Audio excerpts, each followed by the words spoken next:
This episode of Talk Your Book is proudly brought to you by Honan, providing a complete range of insurance, risk and financial solutions. Yeah. Fundies called me up, told me to take a look, but stay stubborn as bulls and talk their own book. Get the money, get the money, get the money. Well, David Williams, very excited to get you back on the show. I reckon this is your third time that you've joined us, and I know you're going to talk about Polynomial today. Maybe to start off with, just for those listeners that haven't heard of Polynomial before, give us a quick recap about what Polynomial does. Well, we've really had a product only in the market for about the last 3 years. We produce a foam that looks about like that. That's a small piece, 10 by 10, about 900 US into the market. And the foam's probably no thicker than that, no thicker than your shirt that you're wearing. We take a burn or a wound and we debride it of all its skin, and we put the foam and cut the foam to measure onto the wound, staple it in, and depending on how fit you are, that might be disappeared in 4 weeks, 6 weeks, and be replaced by a new dermis, probably better than when you were as a baby. And so when I put that on your flesh, it'll turn red because the blood and the cells start to go into the foam. It's like a honeycomb. You can't see it on the foam, but there's a sort of a very thin film on the top of it. So when the foam has disappeared and your dermis is rebuilt, the surgeon can take his time to peel the skin, the cover off and close the wound with a skin graft. And as soon as you put the skin graft on, it takes very quickly.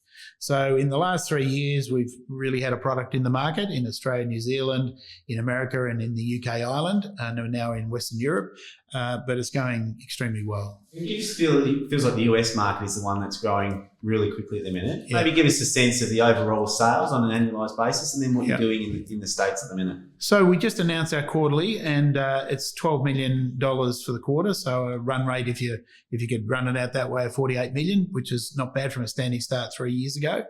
The US is a record quarter. We've done 30 million, by the way, year to date. So even though our run rate's 48 million, where we end up maybe closer to 40.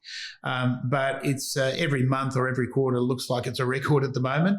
The US is not just alone, by the way. You know, we're selling as much product in Australia pound for pound as we are in America, probably more, Australia and New Zealand, and we're now starting to hit our straps in the UK as well. So if you look at our quarterly announcement this only 2 days ago, you'll see record sales in the US for the quarter, up 60%, by the way, quarter on quarter last year. Australia up, I think, 80% quarter on quarter last year. The UK up about 55% quarter on quarter last year. So this is not a product like a lot of other pharmaceutical products, which is just US centric.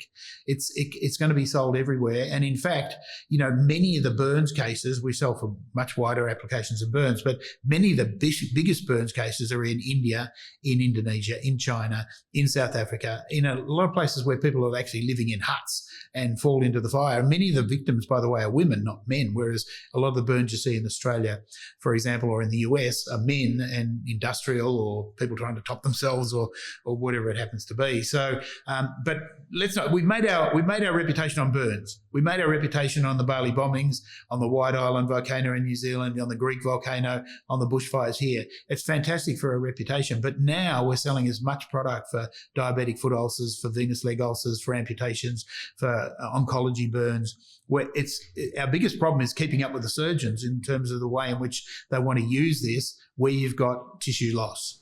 And so you've got a clinical trial happening at the minute. What's sort of time frame for that clinical trial to be completed? And when you talk about the other applications up and going, is it always a clinical trial? It's not sort of clinical trial in a biotech drug sense, is it? It's a more simpler process. Is that fair? Well, it's fair, but so what happens is that for this product, for example, in the US, we've got wide applications.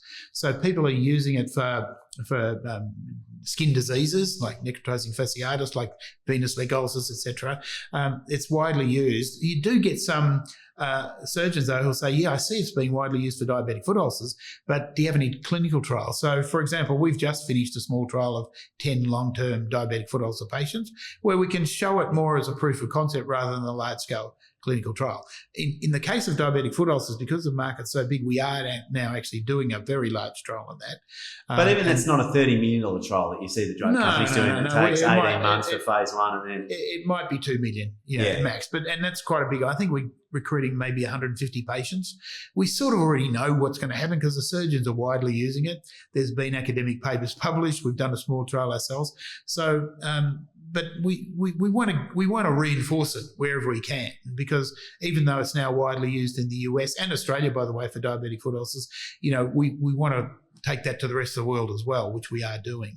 And so there's the application on the outside of the body. There's also potential applications on the inside, be it hernia or breast reconstruction. Yeah. Have you put sort of an addressable market, a total addressable market for this product, or is it just if it goes throughout the whole world, it's bloody big and potentially getting bigger? Well, they're all bloody big and potentially getting bigger. But in the US, there's a data overload. So I can tell you roughly from government data what the diabetic foot ulcer market is like for us, just for wounds and that, because that data is collected in reimbursement and so forth. That's 400 million on its own. But people will tell you that hernia is 8 billion, breast is 9 billion, et cetera, et cetera. But I'll tell you a funny story, because we've got some of the best orthopaedic and sports surgeons in this country here in Melbourne, as you would know, down at Olympic Park Sports Medicine, and some of the surgeons. A couple of those guys came to us just recently and said, why are you messing around with hernia and breast? They're only $8 billion markets. We've got a better one for you. It's rotator cuff injuries. And so when you get to 55, 60, you can lose some cartilage here, and a guy he doesn't want to become an Olympic weightlifter. He wants to be able to comb his hair. So we think your product is perfect for that. So stop messing around with that, There's someone who's had 4 shoulder reconstructions. This one, very important to me personally. Because when their thesis, and we know anyway, when we put that foam inside the body, and as it starts to disappear, it integrates with the native tissue and makes it stronger. So their thesis is, okay, I can sew up a bit of tendon that was causing a rotator cuff injury, or in your case, other shoulder industries, but if I could reinforce it with your foam, it'll integrate with the native tissue and just make it all that much stronger. So you don't need to malinger anymore and pretend you got bad shoulders, So anyway, these markets are huge. But look, even though they're huge, and we're doing a lot of research on, say, hernia and breast, and arguably we should be doing more on rotator cuff. I had some surgeons in the other day who want to do soft stents for the heart rather than hard stents for the heart. Again, integrating with native tissue. But if I do nothing else than go from 40 salesmen in the US to 100 salesmen in the US, and each one doing $1 million worth of sales on a 95% margin, if you look at our stat accounts, it's an enormously profitable company. And if I roll that out, as we are with record sales now in the UK and Australia, then, forget about what's coming in the next 2 or 3 years. There's so much, low-hanging fruit to integrating this product into surgery around the world as quickly as possible. And so we know rising bond yields in the States have been a huge topic for a while now, and it's really smacked growth stocks around the head, particularly loss-making growth stocks. And up until this year, Polynomial has been just that. Yeah. Looks like this year will be a profitable year for Polynomial. It's first in its existence. Do you think that can change the way it's viewed by the market and transition out from being lumped with those stocks that have really responded poorly to bond yields increasing? Definitely. Look, I don't see our stock as being responding to bond yields. Our stock, as people will know if they go and have a look at Shortman P&V, is 9.5% short sold. It's the fourth sold down stock in the whole stock market. And when it turns, as these good news results come out and there's other things to come, as that turns, the short sellers, they're my friend. You know why? Because they have to buy. Yeah. And when they buy, you can't buy 60 million shares in this company without, having a significant effect on them. So that's a very interesting arm wrestle then, isn't it? So you've got short sellers, I guess, trying to squeeze Polynomial out of the ASX 200, which would mean they'd have a good payday if that were to happen. The index funds have to sell. Yeah. But if Polynomial goes well and has good news flow and continues to increase revenue, those short sellers get squeezed and they're forced buyers. So that's it. Is that what we're dealing with? That's the game. That's the game. That's the game it is. Yeah. And, there's a very interesting graph I put in my last ASX presentation, but one, where I made a presentation to the shareholders and said, look, we've grown, I forget what it was, but let's say 100%. The stock was 250. I was 7.5% short. And when I announced that, within 3 days, the stock hit $4. It went from $2.50 to $4, and the shorts went from 7.5 to 1.5.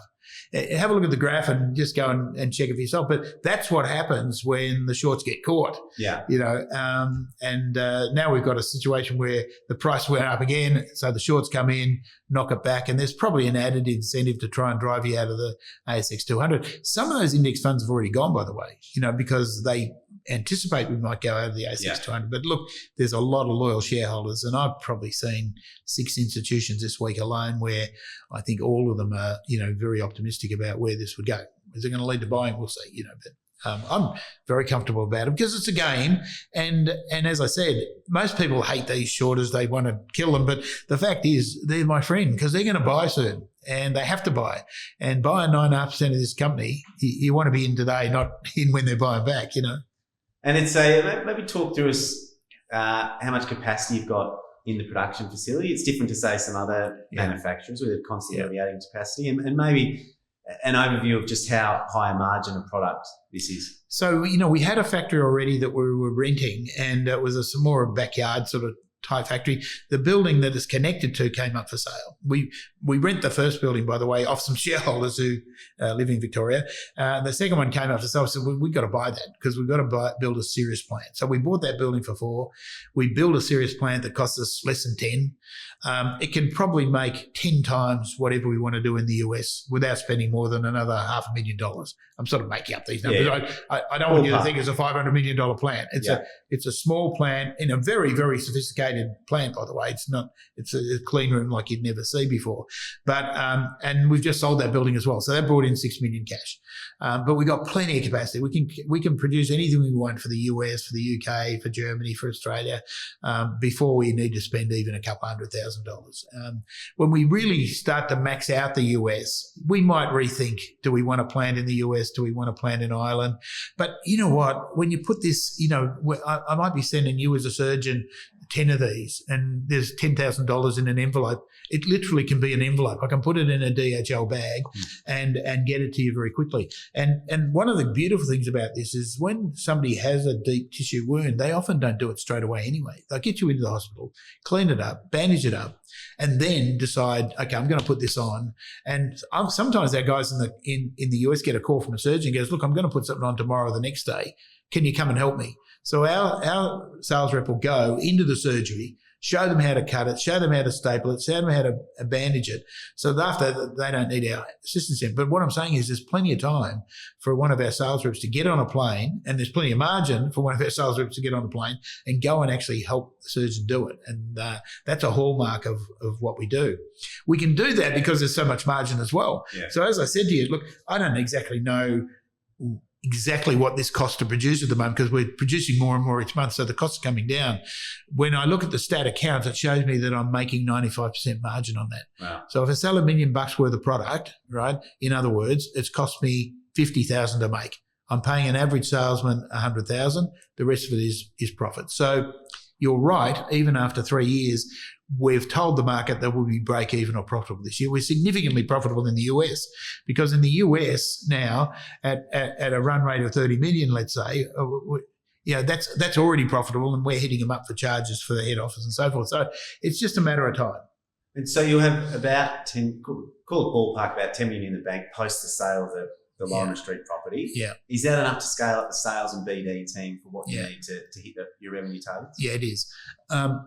And I think the thing I want to emphasise to people is that even though we've got, I think, 50 people in the US at the moment, imagine a salesman who sells on average $1 million worth of product a year. Our head of the Americas tells us I can get that salesman from greenfield start today to paying for himself or paying for himself significantly more in 6 months. In other words, if I put on, just imagine I want to put on 10 new salesmen. In terms of 100,000 a year, that's roughly $1 million worth of salaries. Put a support staff on 1.1 million, 1.2 million, doesn't really matter, right? But if they're paying for themselves in 6 months, it's working capital. You know what I mean? That's right. Now, I looked at the numbers in January for our sales in the US, and the average salesperson in the US sold in January 118,000 US worth of sales. I'm paying each of those people 100 US per year. So in other words, they start to, pay for themselves very quickly and extremely profitably. So it's not like if I want to put on 10, 20 people, it's not like I'm building a factory and I'm not going to see a return on it. I'm going to see a little return as we go. Hopefully those people are going to go very quickly and be well and truly paying themselves in 6 months. If I'm wrong and it's 9 months, so what? The sales come through and the margin is enormous, Sounds good. Well, you've never been challenged in selling a compelling story, and that looks really good. But before you do go, I just want to hit you up. You are arguably one of Australia's most successful farmers.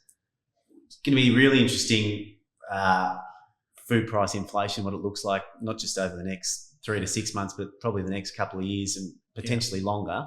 What are you seeing in that space, maybe around food price? And then if we get to fertiliser, just before I let you go. Look, it's a very complicated story. The food prices of most commodities are through the roof, number one. So that should be unbelievably fantastic for us. The problem for us is, number one, getting enough skilled and unskilled labour to get the product off. If you're a horticulturist and you're taking lettuces off the ground at the moment, you're not taking yet lettuces off because there's nobody here. Yeah. Right. So if you're lucky to get 50% off, thank you very much. Which then compounds the food price inflation, doesn't it? Exactly. And even if you can get them off, you've got to put them in a factory. You've got to clean and get them into a bag. Even if you can get that done, and there's big problems in factories, so don't think this is just somebody picking cherries or lettuce or something. In these factories, we've got significantly increased sick leaves. So, and in many factories, they're closed for 1 or 2 days a week. There's abattoirs at the moment that are only open for 3 or 4 days a week. There's 80,000 lambs in Victoria alone that should have been killed that haven't been killed. So even though the prices are through the roof, actually making it happen is a lot of work to be done. And the government's got a lot to do here, by the way, because there's people training people on their own bank account in Vietnam, in Indonesia and elsewhere. They've got people trained up, ready to come. Yeah. So all we need is the government to hurry up and get those visas getting going, and we'll get some of these people floating back. Okay, that's the first problem. The second problem is, how do you get the product to market? So people like Tassal and Hewen are selling unbelievably good prices at the moment, $2 or $3 ahead of what you can get anywhere in the world or Australia into China salmon. But there's 40-foot containers on the wharf in Sydney that should have been delivered in November that are still sitting there. So that's get it. Can you get a container? Can you get it on a ship? But then when you get it on the ship, it's not $2,000 for a container to Beijing anymore. It's 8 or 10. So our costs are going through the roof. Fertiliser, by the way, which you want to touch on, is one of them, but it's not the only one. I mean, the most significant problem I think at the moment is just labour. Get the labour here now. That's to get the product off. And for domestic suppliers, that'll be enough. But for international suppliers, we've got to fix the shipping. So all that tassel salmon, for example, they used to go out of Tullamarine Airport in air containers. That doesn't happen anymore because they're not there. So when the boat arrives from, say, Tassal or Tasmania every morning, they've got to repack it into another container, put it on a truck, send it to Sydney, try and get it on a ship. It's just a nightmare. And so we've got to fix this chain. But labour's the key problem. And labour is an international problem. So the sooner we get it going, the better, because we're competing with everybody else looking for labour. And there's people dying to get here, whether they be truck drivers who went back to India or horticultural pickers in China or Vietnam. We've got to get them in today, because if we don't get them in today, they're going to go somewhere else. And on an international level, I mean, a lot of those are Australia-centric issues. In terms of the grain and the lack of wheat that's been planted in Russia and Ukraine, even if the war ends tomorrow, that time's gone. It's not going to get sowed this year. No, it's fantastic for the prices, but how are we going to meet the market? How are we going to get it to the market? That's the problem, That's right. And so if you couple that with, maybe for the viewers that are unfamiliar with, what have fertiliser prices done in the last 12 months? They've gone through the roof, but everything's gone through the roof. Getting a container to China's gone up 400%. So and there's real problem with weeds in the bush now and on farms and so forth. So getting not just fertiliser, but all of the other ag chemicals that me and farmers are using has gone right through the roof as well. But my serious problem, I can deal with that. It's hard, but I can deal with it. But labour. Fix that first. There's plenty of other problems. Yeah. Shipping and logistics is another one, but labour is the biggest problem, single biggest problem by a long way. Well, scary to think of, particularly for those in third world countries that are, whose complete diets are going to be really affected by it. But don't go over that too quickly, because what we're going to see, and I'm already seeing it as an advisor here, is we're seeing countries now approaching us again. This happened 10 years ago, approaching in to buy food assets so they can take food out.